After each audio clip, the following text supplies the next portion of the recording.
I keep looking not at the camera. I'm looking at the beautiful view of the water outside of my apartment.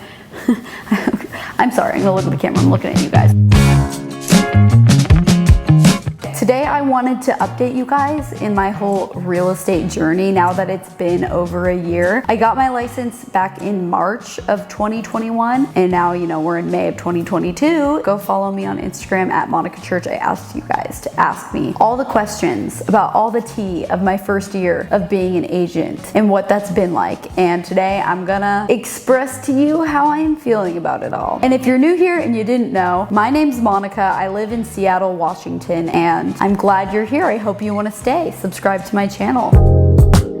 Let's just hop into it. Which is more profitable, YouTube or real estate? You know, both of these can be very profitable. I think ultimately YouTube can be more profitable for your time spent versus money you can make. Real estate can also be very profitable, but I think you have to spend more time to be one of the extremely successful agents, like making 7 figures. They're out there. You have to be working seriously nonstop. There is no work-life balance. You know, if you guys would like a video about actually how much money I made my first year in real estate, I can do that. Give this a thumbs up. Can we get to like 5,000 thumbs up? Okay, and I'll do it because the YouTube algorithm, you know, we need that. And comment below guessing how much you think I made. I'd be fine sharing that. I don't really care. I think for the everyday person, real estate can be a very profitable thing. Like you can sell a house and get a $20,000 check versus YouTube. You know, you could work with a brand and make $20,000, but it could have taken you like 3 years to gain that following to finally get that brand deal. You know, real estate and YouTube, they're very similar in a lot of ways. They do have some differences too, but I think they attract the same kind of people. If you think you'd be successful in real estate, I bet you'd be successful in YouTube too, because a lot of it has to do with being a self-starter, being okay with working really hard and not getting paid, and putting yourself out there. You really have to put yourself out there a lot. If I had to really choose one, YouTube or real estate, which is more profitable, I think it would be YouTube. Do you ever regret going into real estate instead of sticking with YouTube full time? Thank you for asking this question, because this is gonna turn into a little therapy session right now. On one hand, I do regret becoming a real estate agent. I'm not gonna lie. First off, there's just been situations that have made me so mad. Also, as a real estate agent, you get calls like this all the time. Hello? Hello, this is showing time calling. Keller Williams Western Realty would like to show your listing at 6 Monday, May 9th. Okay, nice. Go for it. And we are confirmed. You know, it can be so easy to see someone's success. Like I sold 20 houses in my first year, and that was great, incredible. I'm very proud of the hard work that I put into that. If I had stuck with YouTube and only YouTube, I think I'd be making more money right now, and I'd have, you know, more opportunities, really cool opportunities. Honestly, like I see my sister Shelby, and she is making so much more money than me right now, and she gets all these cool opportunities. However, I also don't regret it because I have found something that I really like. Also, when I look back, before I was a real estate agent, I was always so stressed out with YouTube and I was so unhappy because I never knew what to make videos about. When you really think about it, before I was a real estate agent, what even was I? I was just a 25-year-old that had 1 million YouTube subscribers but no college degree, no credibility in anything really. Like I didn't have anything. I was very confused on what sort of path. So although I have had this year of struggle and some triumph, I don't regret it because I have found something that I really, really do like. But now I know it's not sustainable to continue on the path that I have been on for the last year. And so that has been something I've been kind of grappling with and trying to figure out. You know, I've really reflected on the things that I'm good at as an agent and the things that I'm not as good at and the things that I like doing and the things I don't like doing. And I found that a lot of the things that I like doing have to do with just the YouTube content side, meeting people for the first time and kind of helping figure out what they need. But I don't think it makes a ton of sense for me to put so much time into showing people houses when I could reach such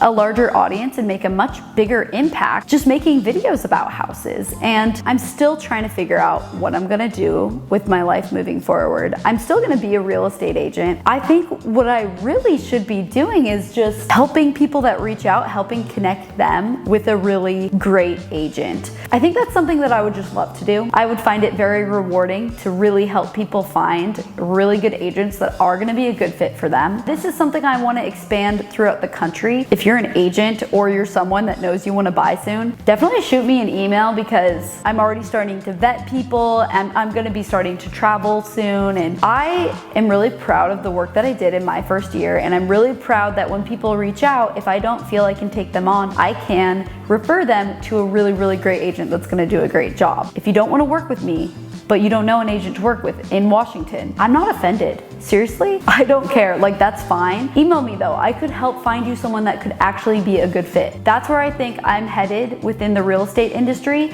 and now I have something that I do feel I'm an expert in. I wouldn't be on this path that I'm now very also excited about. What is the easiest / hardest part after doing it for a year? So the easiest part of being a real estate agent, I think, is writing the contract. Once you get that down, it takes like 30 minutes, or filling out an addendum or something, that takes like 5 minutes. That's really easy. That's not dealing with people's emotions, just plugging in what you need to do. The hardest part, I think, is having to juggle so many different things going on at once, and it can be really hard to have a clear head about what priority needs to take place. So you could have someone that wants to tour that day, another person that wants to write an offer, another person that's in escrow and like the lender is asking you a question. You could also have another person that is closing that day. Like there's so many different working parts that it's not totally hard to juggle those things, but it's hard to know how to prioritize these things and block them out properly. I think that's the hardest part. What are changes you've had to make to your lifestyle that you were required to do for this job? One is there have been many times where like I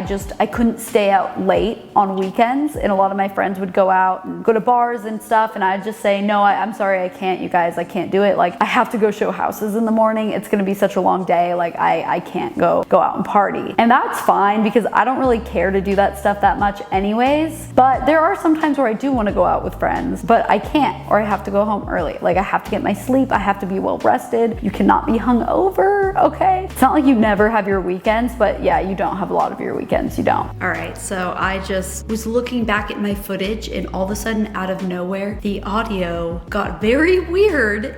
My microphone picked up some radio signal somewhere. Problems such as drug addiction, but municipal court judges did not reach for comment. David Hine, KUOW News. In hospital news today, multi-care health system may expand. Don't know how, don't know why, that's never happened. And now I need to refilm this video. So we're casually doing the rest of this Q&A with a glass of wine and no microphone, okay? So what's the craziest thing that's happened so far, or something unexpected? I think one of the crazier things is I had a client within the last couple of months actually that they were on the East Coast and wanted to buy on the West Coast. They had to relocate for work, and I was FaceTiming them stuff, showing them stuff over video, and their budget was $1 million. So quite a bit of money we're talking about to buy something without actually seeing it in person. It would be one thing if it were just an investment property, but this was gonna be like a primary home for them. So they sent me a house that looked really cool, and then I went and I checked it out. It just wasn't really that nice in person. Definitely been kind of a flip. I think it was done cheaply. I don't think it was worth the money. I didn't feel confident they would like the area, especially coming from a different state, a different coast even, based off, you know, the things that they told me about themselves. And so I told them, like, I don't think you should offer on it, even though they really wanted to. Ultimately, it all worked out. One of them came to town the next weekend.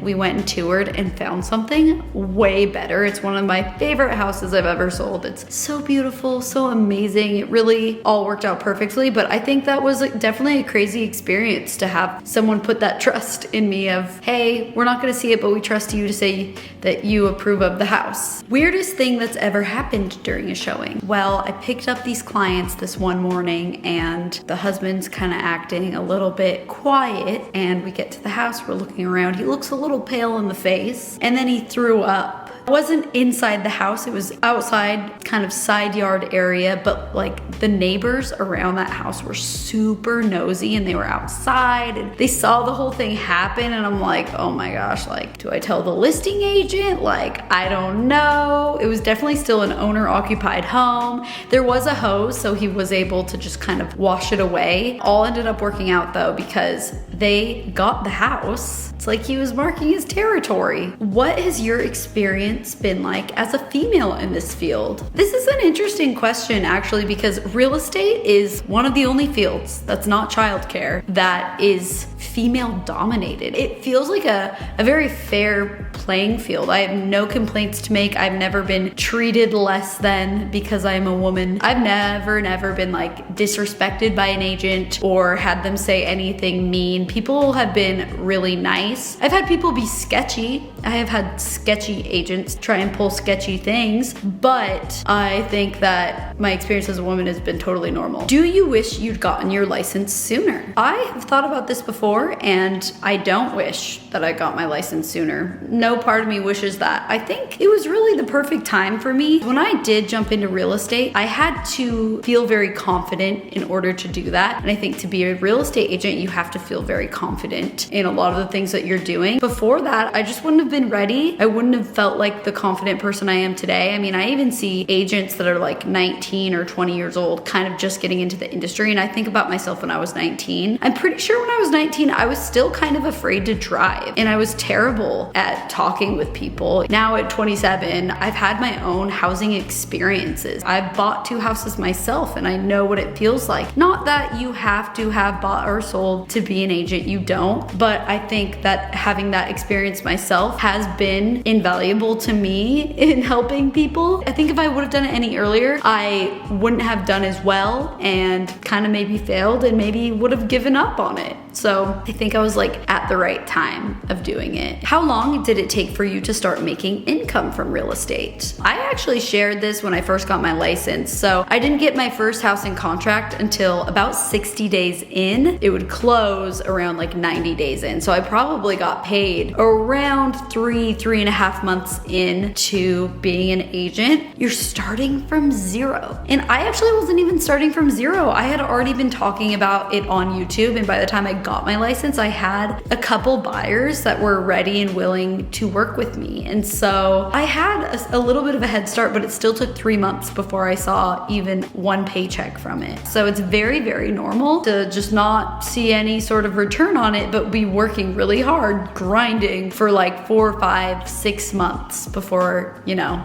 getting something in contract. Do you ever have clients reach out through YouTube? Yes, that is my #1 source for generating leads, is through YouTube. So my first year sold 20 houses. 19 out of 20 of those people that I helped were people that reached out through YouTube. You know, it's one thing to be able to connect with people that watch my videos, and that was a very enjoyable experience, and many of them have become my friends now. The reason I wanted to do real estate was because that's what I thought would happen. I was like, well, if I talk about it on YouTube, I'm sure people will reach out. So it was awesome to see that come to fruition. People that reach out through YouTube, it's like they already made the decision that they like you and trust you. For me, I'm just feeling confident going into it because I'm like, you decided you like me already, so cool, let's do it. Do you get attached to your clients, i.e. sad for them when they don't get their offer accepted? Yes, I definitely do. Whenever I have an offer out that entire day, I'm a little bit anxious. If I know how much they love the property, I don't want them to lose out on it. How do you feel confident as a new agent with no experience?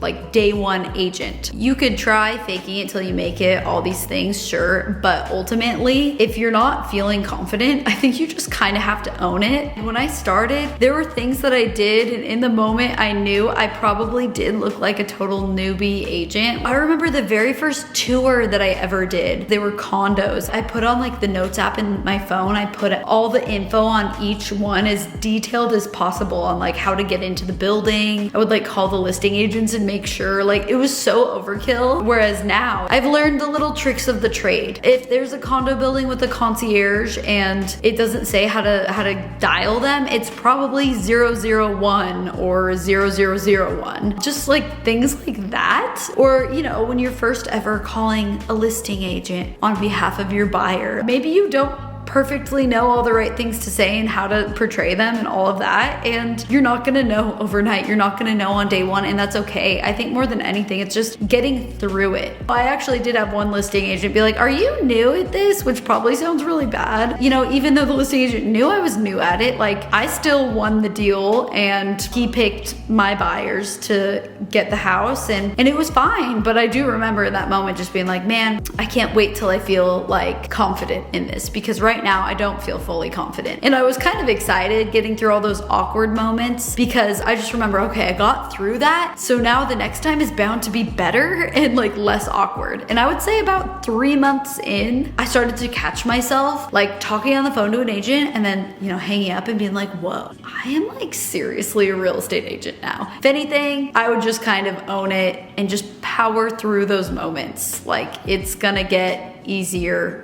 much quicker. All right, so I think that was enough for this Q&A. I hope you guys enjoyed it. If you are looking to buy or sell your home in the Seattle or greater Seattle region, feel free to reach out to me in the email below. You know, I kind of spilled to you guys my feelings moving forward. So if you're in Washington, whatever, if you're in Palm Springs, Southern California, I know agents there. I know some agents in Austin, Texas. If you're in any of those areas, you happen to be watching this, you want to buy or sell, email me. I can help you out there. If you want to be a part of my next Q&A, you can head over to my Instagram, Monica Church. Go follow me there. I'm gonna start trying to do like reels and things like that. I'm gonna try. And lastly, I have a YouTube channel dedicated just to Seattle living and Seattle real estate related things. So if you wanna go check that out, if you're interested, I'll have that link below as well. Thank you guys so much for watching. I'll see you next time. Bye.